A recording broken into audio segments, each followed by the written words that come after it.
So I really enjoyed this project. Usually the books that I make are a little bit more precise, using kind of different papers, collage papers that I make.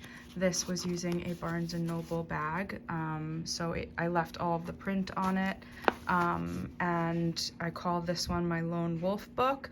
I've used a bunch of different techniques in here that and this is kind of the book is to use supplies that I don't generally use, and or just pick scraps out of my scrap drawer and create something from it. So this was using acrylic paint and scraps, which I really did nothing to. They were already cut like this, so it was very like minimal work and just kind of placement and how I'm going to put these things together. This one, I pretty much only cut this green and brown paper, and the rest of it was just the way it was.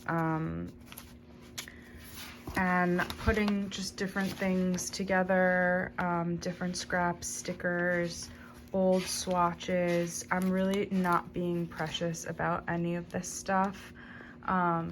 So it's been like a really nice book to just kind of turn to just kind of play around and not feel very precious like about anything. This was, the word was the ooks of books, and so I changed it to oops, and then I just kind of changed all of the circles to smileys, and did silly smiles. So I still have a bunch of pages left in here, but I've been enjoying this book so much that I have another bag here that I'm going to do a similar thing with. I quite like that the pages are just really rough and ready. I think this will be interesting because there's already a pattern on it, and also it is white, which is nice. So I'm going to now just basically cut it into strips, and I will show you the book that we come up with, and we can do a quick cover page. Okay, so I cut these into strips based on the width of the side panel. Basically, I did not trace, I did not draw lines, I just kind of slid my scissor across and cut. And instead of doing one larger book, I have done, this was a different size bag, but I've done two smaller books.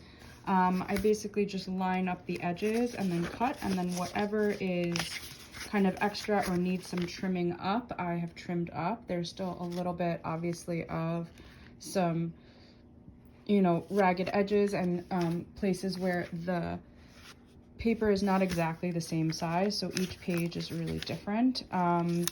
But the wrinkled look is really good. It's a good substrate actually for collage for the most part, or at least the Barnes & Noble one was.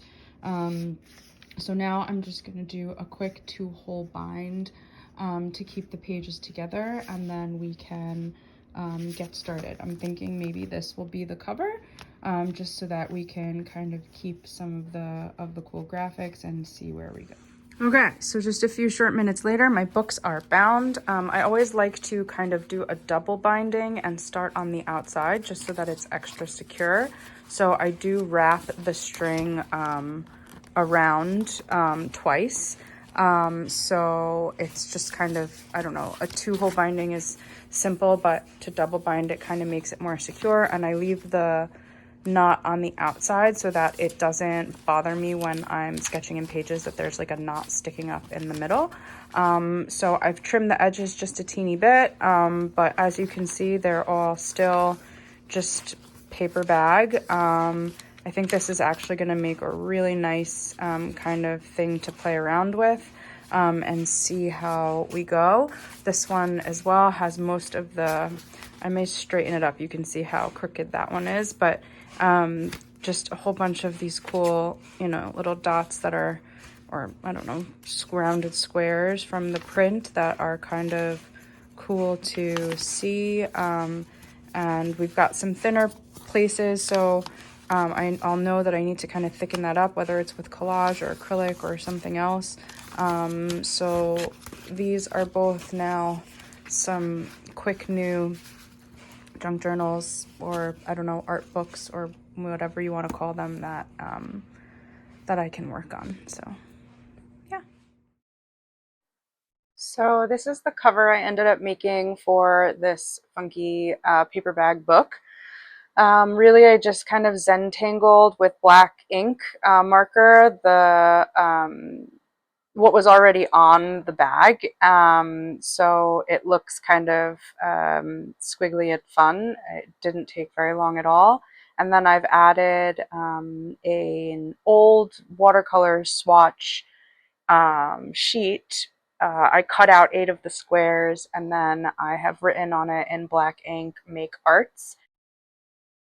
So that's basically the cover of this book. This is a super easy project if you guys want to try it with old shopping bags that you may have.